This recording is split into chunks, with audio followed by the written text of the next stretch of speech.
What if everyone are just pawns in Ronnie's master plan, but don't know it as yet? Is it possible that the key to understanding his true intentions lies in the conversation he had with another character that may lead to another major character's death this season? I think that death is not who everyone believes it might be, but actually may end up becoming. What's going on, everyone? Just Be here, and I'm breaking down the latest episode of Power Book 3, Raising Kanan, Season 3, Episode 7, where all are guilty. I'm pushing through recovering from the flu, and we're breaking down the meatiest and biggest parts of this episode right now. Let's go. So this episode actually starts off with a prediction that I made in the previous video that I did about Ronnie and Paul. So Paul Sutton, who we know is the guy that manages the courier service before Kanan went and basically took it over from him and took all his guys away from him, expressed how upset he was with Kanan about him doing that and how he'd go to the cops if he doesn't make it right. And Ronnie overheard that. And so we see Ronnie, aka Breeze, busts through the door with his goons and confronts Paul Sutton. And then they go ahead and bring him back to Kanan's apartment and they threaten him until he basically breaks. Now, they don't end up deleting him that we see here, but they leave enough of an impression that he's probably not going to be blabbing his mouth anytime soon. And if he does, Ronnie Breeze will be back for him. So after dealing with Paul, Ronnie and Kanan end up confronting Famous, who all three of them basically now at this stage know what he did by letting Rock plant the piece in Kanan's bag a while ago that caused him to get in problems. So now Famous is also seen as a person whereas you can't be trusted, and so you're now also a threat. And this is a recurring theme where Ronnie Breeze is basically anyone who's crossing his path and not lining up, he is going to be scratching them off the list. So he's bringing this very, very dark energy and presence, and that's just kind of fearful and scary to the show, which is needed. We need that antagonistic presence of the big bad, but it's worse because he just doesn't show any emotion. It's just raw ambition and ruthlessness. And so for a moment when Ronnie Breeze is actually threatening Famous, even Kanan, he comes down off his high horse for a second and he gets a little bit afraid and starts to, you see him kind of swallow in his throat and whatnot, because he's like, wow, this could probably really happen right here, right now. This is my best friend. I don't want that to happen. I just wanted him to get, a little touch up. That was it. But what Kanan doesn't know is that he and Ronnie are not going to be equal partners in this organization. He just thinks that that's what it is, but really and truly, Ronnie's the boss. Kanan just doesn't know that yet. So the solution was they let Famous go after threatening him and basically kick him out of his own apartment, which is wild, but anyway, and forces him to move back home with his mother, who we last saw him fall out with in season 2, kicked him out because she was just tired of his foolishness. And so they managed to reconcile, and he's now back at home with his mother, safe and sound. Later on, we see in a very awkward scene where Juliana, who we know is the Colombian connect that is supplying the brown product to Ronnie's organization, she's trying to get her groove on with him, which was, like I said, it was a very awkward scene. Didn't see that one coming. And he's just there and he's just like not really responding. And they get interrupted by Unique's girlfriend, Pernessa, because they're doing this at their house. And so when Pernessa starts to question him on what's going on, he basically threatens her and tells her, like, get your stuff, go stay with your folks, don't come back here. And the fact that this is actually Unique's and Pernessa's house, but he's kicking her out, lets you know now he's really teeing up everything and clearing the board and saying, like, listen, I'm just done. I'm not going to be hiding this anymore.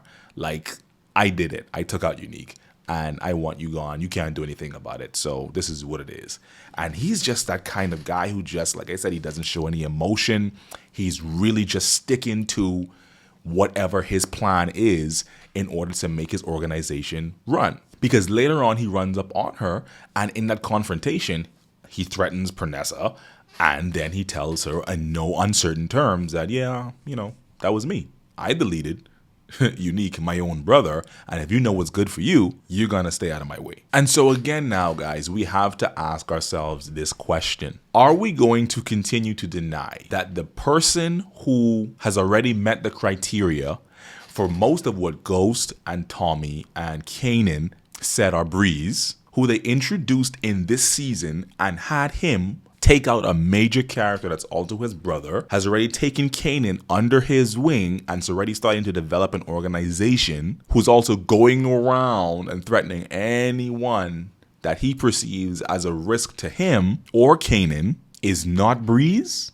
Are we going to keep saying that? Even more evidence towards this is when the showrunner of Raising Kanan, Sasha Penn, posted on his Instagram a few months ago, even before the season would have premiered, the fact that this photo of an airplane landing on an airstrip with the words Breeze on it. And so I just gotta say, guys, and we gotta really ask ourselves the question, are we gonna continue to deny what's right there?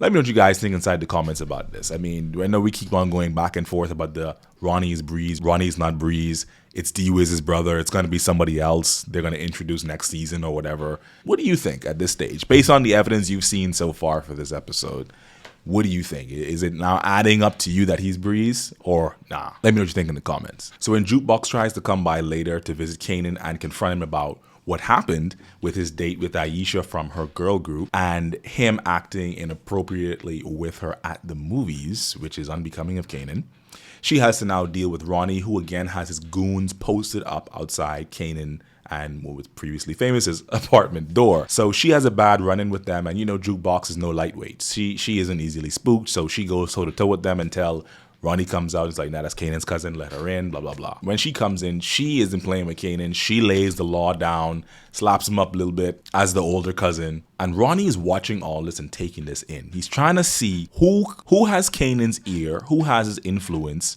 and who is a risk to him and ultimately to me and what I got going on. And so deep down, we got to really start to think, man, this whole Ronnie in the game, like, there's a deeper master plan behind why he wants everything to be buttoned up tight. I mean, airtight around him. And it's like, we got to go deeper into his backstory to see why he is the way he is. Because he doesn't want any loose ends. If he's not afraid to take out his own family, imagine Kanan's family. In the middle of this, when Jukebox proceeds to tell Kanan that none of what you're doing with Ronnie makes you grown, all it does is prove that you're still a scared little boy trying to prove to his mother that he's a man. Now, I was like, oh, man, that is rough. But she was also very, very right. Now, I want us to take in that exact same line that she says and pay attention to who Ronnie's going to confront next, which I believe will likely be Rock. Now, I'm not going to just hop up on the fence immediately and say something bad's going to happen to Rock. I think Patina Miller is a major character in the show. I actually think she's probably more of a bigger character than Kanan at this stage. But watching her progression in season 3 so far, I see where it was very Rock heavy, and now it's more leaning more into Kanan a lot more now. And so, yes, we're kind of balancing it, but I will throw it out there that yes, even though they are shooting season 4 and she's been doing interviews for season 4, it's still a possibility that Ronnie sees her as a threat that he might need to take out, which leads further into the theories about who else might be in the chopping block either this season or next season, because future Kanan actually comes back from prison, and one of the things that he says he did first was kind of visit his mother. But listen, I gotta get going, make a few stops. I just went to go see my mom, came straight here. Now, we never saw the mother, so that's why it leaves everyone to believe that in present day OG Power, where Force and Ghost takes place, that she's still alive, she being Rock. So I won't hop up right there and say it, but also, you never know. The unique death really threw us for a loop this season. I don't think no one really saw that coming, so who knows? Do you guys think it's possible that they could ever do that to Rock on this show and then maybe retcon what future Kanan was talking about when he said he visited his mother?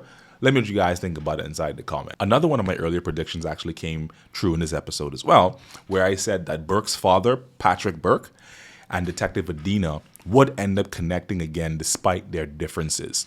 And so they would go ahead and maybe compare notes and notice something's off with Detective Howard and this whole story that has been going around surrounding Burke's, deletion. So he apologizes to Adina for how he treated her and wants to know what she knows about what happened to Burke. But the problem is she's spooked to go into deeper detail because what she's not mentioning is the fact that Burke told her before she died that if anything ever happened to her, keep an eye on Howard. Point fingers in his direction. So now the only missing piece is for Patrick to make sense of what he knows so far, as also Patrick, as you guys know, was also a detective as well.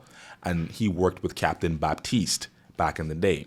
So it's up to him to take what he knows so far and either go to NYPD Internal Affairs directly, who's the agency responsible for this, or on his own, he would have to go and make some calls, connect with Captain Baptiste, maybe FBI agent Preston Tanner, and also Detective Ogden, pull together a team and make sense of what's going on. And while Detective Howard gets his initial approval to get transferred out to another precinct out of this whole mess to try to escape, in a sense. So how do you guys think that's going to play out? Do you think that Burke's father is going to get to the bottom of things before Detective Howard manages to get away?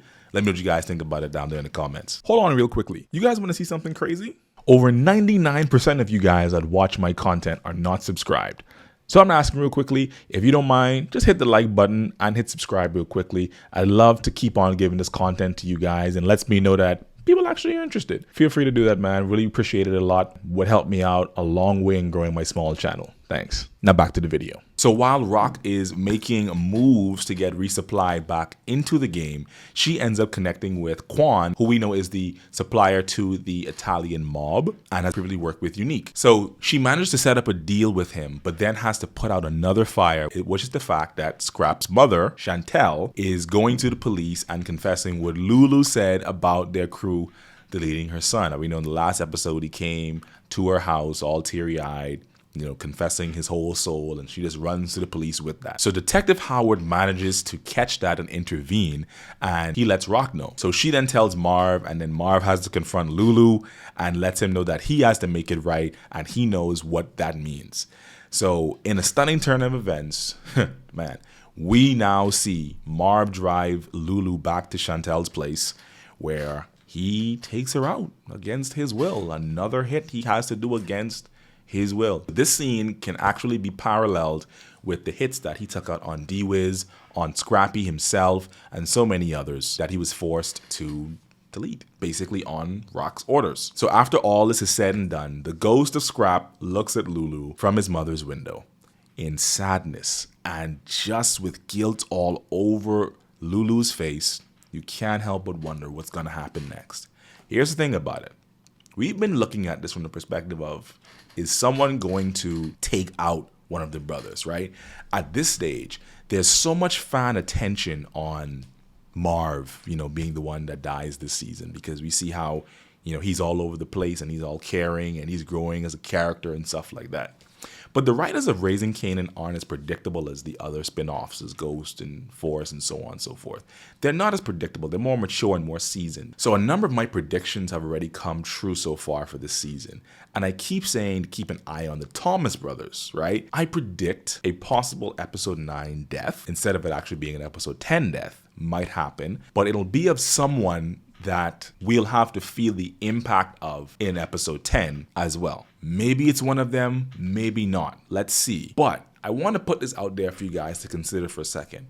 The parallels to the Thomas siblings' father, who used to be a musician, that we've seen this season. We saw their mother Joyce in this episode, who came to Lulu for some money, and we haven't seen her since, I believe, season 1. We've been led to believe that the Thomas siblings' father took his own life, based off of what they've alluded to. What if, and a big if, it's not someone that's gonna come gunning for Lulu, but it's Lulu who ends up taking out himself due to all the guilt. Feeling like he has nowhere to go, feeling there's no escape from this life, from his family. What if the parallel of introducing the whole concept of what happened to his dad is to show maybe what happens to him as well?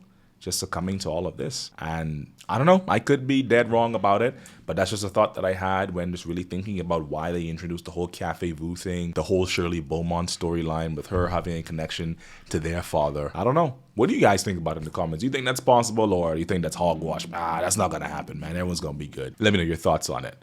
Anyways, guys, that is my breakdown for this episode. Very, very breeze heavy episode. I know you guys probably still disagree with me on that, but hope you guys check out my live stream that I plan on having this upcoming Thursday called Breeze or Nah. I want you guys to come cam up and let's talk about your theories if you think Ronnie's a breeze or not. Tell me what you disagreed about with me in this video, or what you agreed about me with, or you think I was wrong about something or right about something, or whatever it might be. Feel free to like, comment, subscribe, guys. Till next time, peace.